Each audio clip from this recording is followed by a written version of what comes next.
Great. For an arithmetic sequence,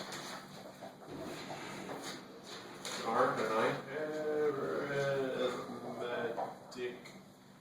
sequence, we have a formula which is what? To find the nth term, what do? You probably have it in your notes. Do something with A. Yeah, you can do something with the A1 thingy and the plus numbers and the letter. ND. We do n minus 1 times d. What's A1? The The first. The first term. What is d? Standard. The common difference. And n would be the nth term. So this is the formula how you find it. Okay, so follow with me here. I'm going to start an arithmetic sequence. Join in when you figure out the pattern. Keep it simple. 2, 4, 6, 8, 10, 12. Okay. How about negative 25, negative 20, negative 15, negative 10. Okay. How about, yeah, it's pretty easy, right? For an arithmetic sequence, whatever the previous number is, you add a certain number to it to get the next one. And you add that same number to get the next one. You add that same number. If I were to put these on a number line, wherever our first term is, it's plus a d to get to the next one. And then it's that same distance to get the next one, plus that same distance to get the next one, etc. Well, today's lesson, 91, is about the geometric progression, the geometric sequence. Same basic concept in some ways, except instead of having a fixed amount that you add to each number to get the next one, it's a certain number that you multiply the previous number to get the next one. So based on what I just told you, see if you can join in when you can follow along. 2, 4, 8, 16, 23, okay, 44. Nice. Alright.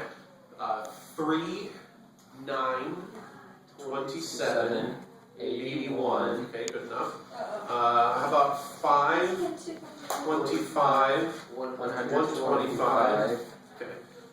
So in this case, 625. So in this case, there's still a fixed number that a specific number that you use with the previous number to get the next one. Except in this case, instead of something that we're adding, instead of a common difference that we're adding, it's a number that we're going to multiply.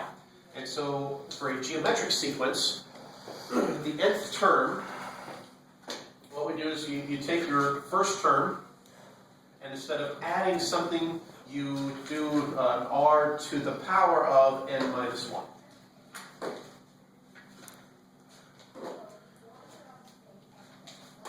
For example, if I want, very, very simple example, if I want the third term in the sequence that starts with 3, where the first term is 3 and has an r of 3, I'm looking for the third term, that's a lot of 3's, sorry about that. But what would this do? That would be 3 times, what's 3 to the 3 minus 1 power? 9. Yeah, this would be 9, and that would end up with 27. What that's saying is, starting with 3, so if we start with 3 as our first term, and with 3 as our common difference, and we multiply by 3 to get 9, multiply by 3 to get 27, that would be the third term. And in the same way that a common difference can be negative or positive, so can r. Let's do a couple examples real quick. Example 91.1. 91.1. We want the fifth term of the geometric sequence, so that tells us we're using this formula. It looks like 46. What? It looks like 46.1. First term is negative 2. Okay, the fifth term, so we're looking for the n equals 5, or a5. The first term is -2, so A1 is -2. And the common ratio, that's what the R stands for, by the way, the R is for ratio, is -3. Okay, if we want the fifth term, we're looking for A sub 5. Our first term is -2. Our ratio is -3. To what power? 4. Which we got by doing 5 minus 1. So -2 times -3 to the 4th power. What's -3 to the 4th power? 81. Positive or negative? Positive. Okay. Times the -2 equals Negative A large 162. number. there you go. Pretty exciting. With these problems, here's the formula, which should be on your formula sheet. You make sure you have this in your formula sheet somewhere, and make sure you have this on your formula sheet somewhere. By and large, that's basically what you're doing. Example 91.2. 91.2. That's what that says. 3 geometric means between 4 and 64. So that's 4, 1, 2, 3, 64. So just like we did with the arithmetic means, our first term is 4. 64 is going to be our fifth term. So plugging in A1 and A5 into our formula, our fifth term is 64, which we get by taking our first term and multiplying the common ratio, which we don't know, to the 4th power, because 5 minus 1. Right. And fifth term, n is 5. 5 minus 1 is 4. Divide both sides by 4. We get 16 equals r to the 4th. What's r? 2. So that means that 2 is what we multiply each term by to get the next one. If 4 is our first term, what's our next term? 8. Times 2? 16. Times 2? 32. And so there, the question was find 3 geometric means between them. So here is our answer to the question. In the same way, if we want, see, 91.3, if we want 2 geometric means between 2 and 1/4, all right, our first term is 2, our fourth term is 1/4. So we plug it in again. So our fourth term is 1/4 equals our first term, which is 2, times the r that we don't know. This is the fourth term, so 4 minus 1 is 3. Divide both sides by 2, we have 1/8 equals r cubed. What's r? 1 over 2. 1 over 2. All right, so now we can plug things in. Starting with 2 times 1/2 times 1/2. So we have answered the question right there. And one more example to show you what you might get, or if they throw you a little bit of a curveball.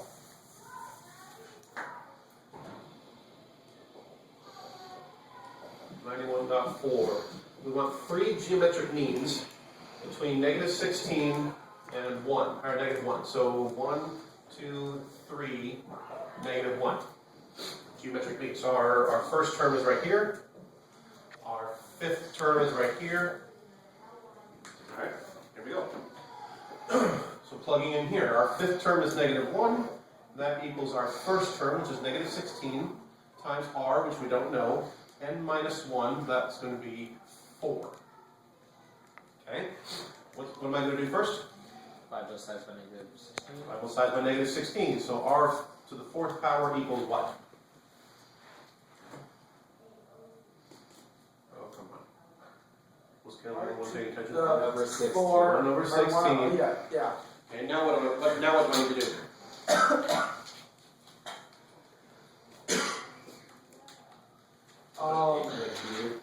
Flip it so it's, yeah. Okay, so if I've got r to the 4th, I'm going to solve for r. Well, the opposite of raising r to the 4th power is to take the 4th root. However, anytime you take an even numbered root of both sides, you have to do plus or minus. So R could be plus or minus.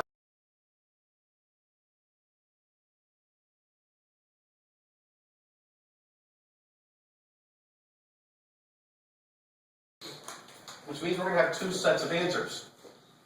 So we're looking at three geometric means here. Negative 16, let's assume the plus one for a second. Negative 16 times positive 1/2 is what? Negative 8. Negative 8 times positive 1/2 times positive 1/2. Okay. Now what if R is negative 1/2? Negative 16 times negative 1/2. Positive 8 times negative 1/2. Negative 4 times negative 1/2. Okay. Negative 16 times negative 1/2 becomes a positive 8.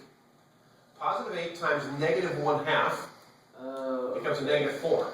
Negative 4 times a negative 1/2 becomes a positive 2. So we have two sets of answers for that one.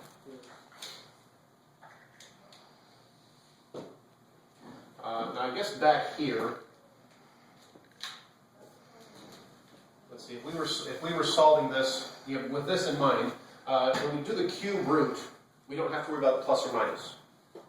Because odd numbered powers, we don't have to worry about that. It's the even numbered powers. Square, when we do square root, fourth root, etc.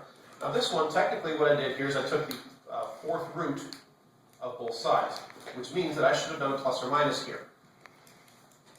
So I assumed that R was a positive 2 here. What would happen if R was a negative 2?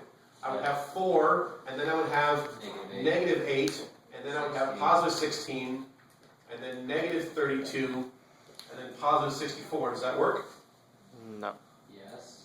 Yes, it does. So I actually should have had two answers here. How many of us were paying attention to the book? Not me, up here. Why does that make sense? Yeah. I get that. Two, all right. What we were looking for is what number times 4 and then times that number again, times that number again, times that number again gets us to 64. Well, 2 does that, but so does negative 2.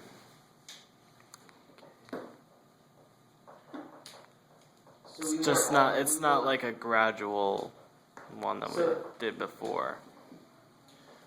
Well, instead of a fixed distance or fixed amount that you add to each number, it's a specific number that you add to each number.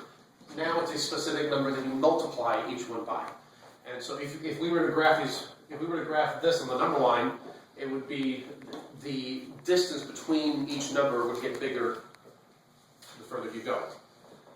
It gets a little funny with a negative number because you go a little bit, then you go a lot, and then a lot more, and then a lot more, and you're doing it that way. But those are basically these are basically the steps. Here's your formula, and you also have to pay attention that anytime you are taking an even numbered root, you have to make sure that you allow for the possibility of plus or minus.